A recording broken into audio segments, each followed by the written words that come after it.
Bismillahirrahmanirrahim. Alhamdulillahirabbil alamin. Allahumma salli wa sallim ala nabiyyina Muhammad wa ala alihi wa sahbihi ajma'in.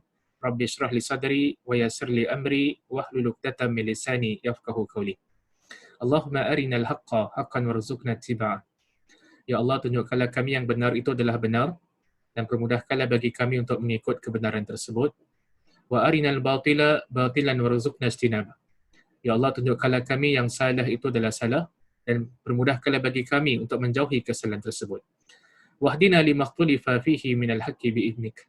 Bila kami petunjuk dalam isu-isu yang diperselisihkan dengan izinmu, innaka tahdi man tasha' ila sirati mustaqim. Sungguhnya engkaulah yang memberikan petunjuk kepada siapa yang kau inginkan ke jalan yang lurus. Muslimin muslimat yang dirahmati Allah, pertama dan utama, terimalah salam uhuwah daripada saya. Assalamualaikum warahmatullahi wabarakatuh. Selamat kita bertemu sekali lagi dalam sesi kita membincangkan isu-isu fiqh semasa yang ada kaitan dengan puasa. Kalau pada sesi yang lalu kita telah membincangkan berkaitan dengan hukum cara berpuasa orang-orang Islam yang tinggal di negara-negara yang mana malam ataupun siang hari berpanjangan. Dan kalau pada minggu yang lalu juga kita dah bahaskan tentang isu dialisis. Adakah menjalani rawatan dialisis pada siang hari bulan Ramadan, adakah dia membatalkan puasa ataupun tidak? Kita dah bincangkan pada minggu yang lalu. Maka pada hari ini insya-Allah taala kita nak bincangkan lagi beberapa lagi isu yang ada kaitan dengan puasa.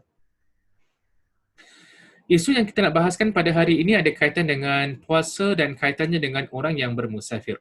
Jadi di sini kita nak bincangkan lebih kurang 3 isu, 3 soalan yang memerlukan kepada jawapan yang ada kaitan dengan musafir. Suka kita ingatkan kepada muslimin dengan muslimat sekalian yang para ulama kita berbeza pandangan dalam mentakrifkan seorang musafir. Bila seseorang itu dianggap sebagai seorang musafir?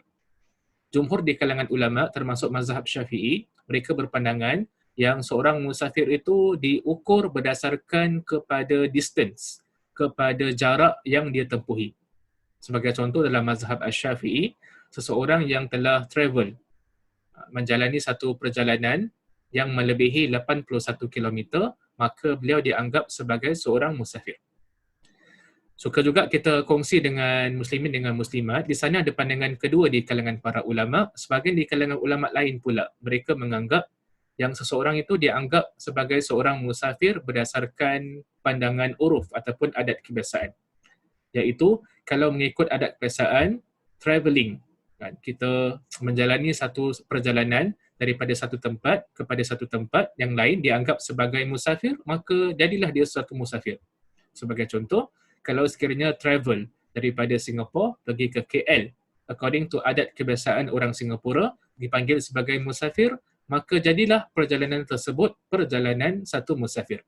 Itu adalah pandangan kedua di kalangan para ulama. Adapun dalam mazhab Syafi'i, seorang traveller diukur berdasarkan distance, jarak yang beliau tempuhi. Jadi jarak yang paling minimum adalah 81 km. Itu according to pandangan mazhab Asy-Syafi'i. Isu pertama yang kita nak bahaskan pada hari ini adalah satu senario. Jadi sebagai contoh, pada tahun yang lalu saya menaiki kapal terbang untuk pergi ke Amerika dalam bulan Ramadan. Di dalam kapal terbang itu saya melihat ada beberapa orang Islam tidak berpuasa. Bolehkah begitu? Jadi ada satu soalan dekat sini, dia bertanya, kalau dia naik aeroplan nak pergi Amerika, kemudian dalam flight tersebut dia melihat ada sebahagian orang yang tidak berpuasa. Jadi dia bertanya, adakah dibenarkan bagi seorang Islam yang musafir untuk tidak berpuasa? Apakah jawapan dia? Jawapan dia ringkas sahaja adalah yes, ya, dibenarkan bagi orang yang bermusafir untuk berbuka dan tidak berpuasa. Ini adalah satu keringanan yang diberikan oleh Allah Subhanahu Wa Taala yang juga diajarkan oleh Nabi sallallahu alaihi wasallam.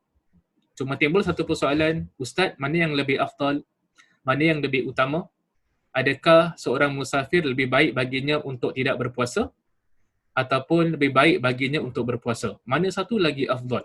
Which is better? Para ulama kita membincangkan isu ini dan ada sedikit perselisihan di kalangan para ulama. Ada sebagian ulama mengatakan yang berpuasa itu tidak berpuasa adalah lagi baik. Itu satu pandangan. Dan di sana juga ada pandangan di kalangan ulama yang mengatakan it depends on the situation. Kita kena lihat kepada keadaan. Kalau sekiranya dalam musafir tersebut, dalam perjalanan tersebut, dia tidak menyukarkan, bahkan orang tu rasa okey, dia tak rasa susah untuk berpuasa dalam keadaan musafir, maka dalam keadaan ini, kita katakan kepada dia lebih baik baginya untuk berpuasa. Tetapi, kalau dalam perjalanan tersebut adalah amat memenatkan dan sukar bagi seseorang untuk berpuasa, kita katakan dalam situasi sedemikian rupa adalah lebih baik dia berbuka. Jadi saya ulang sekali lagi, mana yang lebih mudah baginya untuk melakukannya, itulah yang dia lakukan. Kalau lebih mudah baginya untuk berpuasa, maka hendaklah dia berpuasa. Lebih baik dia berpuasa. Kalau lebih mudah baginya untuk tidak berpuasa, afwan. Kalau lebih mudah baginya untuk berpuasa, maka dia sepatutnya puasa. Kalau lebih mudah baginya untuk tidak berpuasa, maka hendaklah dia tidak berpuasa. Jadi dia bergantung kepada keadaan, mana yang lebih mudah, itulah yang dia lakukan. Ada tak dalil yang menyokong pandangan sedemikian rupa? Kita katakan ada. Kan? Ada beberapa potong hadis Nabi SAW. Hadis-hadis yang sahih yang diriwayatkan oleh Imam Al-Bukhari rahimahullahu ta'ala, yang mana dalam sebahagian perjalanan sahabat Nabi SAW, mereka travel, mereka mengadakan satu perjalanan musafir bersama-sama dengan Nabi SAW dalam keadaan yang terlampau panas. Because of terlampau panas, sebahagian di kalangan sahabat Nabi SAW, mereka meletakkan tangan-tangan mereka di atas kepala mereka kerana terlampau panas. Dan mereka tidak berpuasa. Dalam masa sama juga, on the same journey, Nabi SAW pula berpuasa. Okay? Jadi Nabi berpuasa dalam that particular perjalanan, sedangkan para sahabat yang lain tidak berpuasa. Jadi itu menunjukkan kepada kita, mana yang lebih mudah bagi kita, itulah yang kita lakukan. Kalau kita tak tahan dalam that particular perjalanan, amat menyukarkan bagi kita berpuasa, kita jangan puasa. Tapi kalau adalah mudah bagi kita untuk berpuasa, dia tidak memberikan kesukaran, dia tidak memberikan kemudaratan kepada kita, maka boleh kita choose untuk untuk berpuasa. Dalam sepotong hadis yang lain yang diriwayatkan juga oleh Imam Al-Bukhari rahimahullahu ta'ala, yang mana pada satu ketika Nabi SAW melewati, walk pass by, satu kumpulan manusia yang sedang mengerumuni seorang lelaki. Yang seolah-olah dalam keadaan sakit. Maka Nabi SAW bertanya kepada orang-orang ini, apa yang terjadi kepada lelaki ini. Mereka mengatakan dia berpuasa. Sampai up to the extent. Sampai memudaratkan dia. Sampai boleh menyakitkan dia. Maka Nabi SAW tak approve, tidak setuju dengan apa yang dilakukan oleh lelaki tersebut. Jadi secara rumusannya, bagi isu yang pertama, mana yang lebih mudah, itu yang kita lakukan. Kalau lebih mudah bagi kita untuk berpuasa, kita berpuasa. Kalau susah bagi kita untuk berpuasa dalam perjalanan, kita tak perlu berpuasa. Boleh mengambil keringanan yang diberikan oleh Allah Subhanahu Wa Taala dan Nabi Sallallahu Alaihi Wasallam. Soalan yang kedua yang kita nak kongsi pada hari ini, isu yang kedua, saya akan bermusafir ke Australia pada bulan Ramadan nanti. Dan saya ingin berpuasa pada hari tersebut. Sekiranya kapal terbang bertolak sebelum masuknya waktu maghrib, pada jam 6.30 petang, pada jam berapakah boleh saya berbuka puasa? Jadi ada satu situasi kat sini, seorang Muslim dia nak travel, dia nak musafir pergi Australia dengan menaiki kapal terbang. Kemudian kapal terbangnya departure time bertolak pada jam 6.30 petang daripada Changi Airport.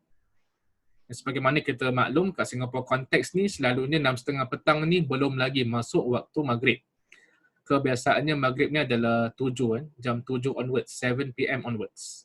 Jadi dia ketika mana kapal terbang tu take off, kapal terbang itu mulakan perjalanan, belum lagi waktu berbuka. Jadi macam mana ni? Dia kalau pilih untuk berpuasa, pada waktu bilakah dia boleh berbuka? Itu soalannya. Apakah jawapan bagi soalan ini? Jawapannya adalah, anda hanya boleh berbuka apabila matahari telah pun terbenam di tempat awak berada dalam kapal terbang. Jadi kata para ulama kita, seorang yang musafir naik aeroplan, naik kapal terbang, waktu berbuka baginya bukan mengikut waktu negeri asalnya. dan bukan juga mengikut waktu destinasinya. Kita bagi contoh, orang Singapore, dia nak travel pergi Australia dalam isu ini, dalam kes ni. Jadi kalau dia masih lagi dalam aeroplane, waktu bukanya adalah bukan ikut waktu maghrib timing Singapore, bukan. Dan waktu berbukanya juga adalah tidak mengikut waktu destinasinya, iaitu waktu Australia, bukan juga. Habis Ustaz, kalau dia berpuasa macam mana dia nak berbuka? Dia akan berbuka mengikut waktu di mana dia berada exactly pada ketika itu di dalam kapal terbang. Kan? Jadi kalau dia naik aeroplane, kan, dan bawahnya adalah sebuah negara, dan negara tersebut telah masuk waktu maghrib, mereka telah berbuka, maka dia juga boleh berbuka. Dengan satu syarat, bila dia buka tingkap kapal terbang tersebut, dia tidak melihat matahari. Kan? Selagi mana dia melihat matahari, kata para ulama, tidak boleh berbuka. Kerana dalam Islam, kita hanya boleh berbuka ketika mana matahari terbenam. Jadi letaklah dia dalam satu perjalanan daripada Singapura pergi ke satu kawasan yang lain, dan kebetulan ketika mana dalam flight tersebut, dalam perjalanan tersebut, dekat bawah dia adalah negeri India sebagai contoh. Jadi kalau negeri India tersebut telah berbuka, telah masuk waktu maghrib, maka dia boleh untuk berbuka puasa. Jadi guideline-nya adalah, garis panduannya adalah seorang musafir, seorang traveller, dia akan berbuka puasa mengikut waktu di mana dia berada pada ketika itu. Saya teringat peristiwa dua teman saya daripada Malaysia. Satu ketika mereka menaiki kapal terbang pada bulan Ramadan dan mereka memilih untuk berpuasa. Dalam kapal terbang tersebut, bila disajikan makanan oleh stewardess, maka mereka pun makan. Lalu stewardess pun datang, dia tanya dekat dua kawan saya, adik ni dua berpuasa ke tidak? Jadi kawan saya mengatakan, kami berpuasa. Kemudian yang stewardess tu pun suruh kawan saya buka tingkap kapal terbang. Dan bila kawan saya buka tingkap kapal terbang, dia melihat matahari di situ. Sedangkan dalam Islam, bila kita berada on air, kita berada dekat flight dalam kapal terbang, kalau kita melihat, lagi mana kita boleh melihat matahari, kita tidak boleh berbuka puasa. Itu kaedah yang diberikan oleh para ulama kita. Jadi dalam isu tadi, dalam contoh yang saya sebutkan tadi, kawan saya tu tersilap. Sepatutnya bila mereka pilih untuk berpuasa, mereka kena pastikan dulu yang matahari tidak kelihatan. Barulah mereka boleh berbuka puasa. Isu yang seterusnya yang kita nak kongsi pada hari ini adalah, pada tahun lalu saya bermusafir ke sebuah negara pada bulan Ramadan. Oleh kerana kapal terbang bertolak selepas waktu maghrib, saya pun berbuka puasa di lapangan terbang Changi. Apabila menaiki kapal terbang tersebut, tiba-tiba kami terlihat matahari belum lagi terbenam. Sahkah puasa kami? Dekat sini ada satu senario. Mereka ni musafir. Dekat Changi Airport, mereka dah berbuka puasa. Kenapa mereka berbuka puasa? Kerana Singapore punya maghrib timing dah masuk dah. Letaklah Singapore maghrib timing 7:10. 7:10. Jadi sedangkan take off, letaklah take off tu adalah beberapa minit setelah itu. Jadi mereka dah makan terlebih dahulu, kemudian kapal terbang pun take off, kapal terbang pun bergerak. Oleh kerana waktu masih hampir dengan maghrib, bila mereka take off tu, bila kapal terbang take off, mula untuk bergerak, bila dekat udara, mereka dapat melihat matahari. Jadi sah tak puasa mereka kan pada hari tersebut? Jawapan yang diberikan oleh para ulama kita adalah sah puasa tersebut. Dalam kes yang sebegini, dibenarkan bagi anda untuk makan dan minum di dalam kapal terbang walaupun anda melihat matahari. Kan? Kerana seorang Muslim hanya diwajibkan berpuasa sehari sekali saja.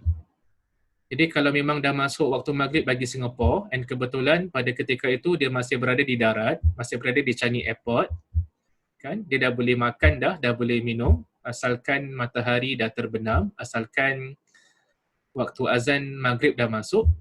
Tapi kalau sekiranya bila dia naik balik ke udara kerana naik kapal terbang dan nampak matahari, maka itu tidak menjejaskan.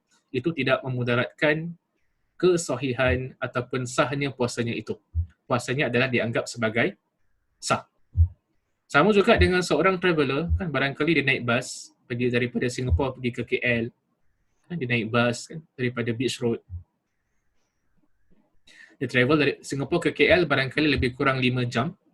Jadi kalau sekiranya dia naik bas waktu pagi, kan jam 6 pagi lah sebagai contoh, 6 pagi sampai dekat KL lebih kurang 5-6 jam, kan letaklah dia 5 jam sahaja jenis tersebut, 6 kan kita plus 5 lebih kurang jam 11 dia sampai, 11 pagi. Kan? Jadi oleh kerana dia dianggap dia travel ke KL dan travel ke KL melebihi 81 km, maka itu dianggap sebagai musafir. Oleh kerana dia musafir, dia berbuka puasa. Kemudian dia bila sampai dekat KL jam 11 pagi ataupun 11 tengah hari, kan dia jalan-jalan sikit dekat shopping center, barangkali dia jalan-jalan dekat Berjaya Times Square yang terkenal dekat KL. Jalan-jalan dalam sekitar letaklah 2 jam. Jam 11 dia jalan wander around sampai jam 1 tengah hari. Kemudian dia naik bas balik daripada Berjaya Times Square, dia naik bas daripada KL ke Singapura. Bertolak jam 1 tengah hari. Letaklah perjalanan traffic smooth, dia punya perjalanan 5 jam. Jam 1, kalau 5 jam, dia akan sampai semula ke Beach Road. Dia akan sampai semula ke Singapura pada jam 6 petang. Dan sebagaimana kita maklum, kalau kat Singapura konteks, kebiasaannya 6 petang ni belum lagi waktu berbuka. Belum lagi waktu masuk maghrib. Macam mana tu Ustaz? Tentang puasanya. Memang dia tak puasa pun. Kan? Adakah diwajibkan kan baginya?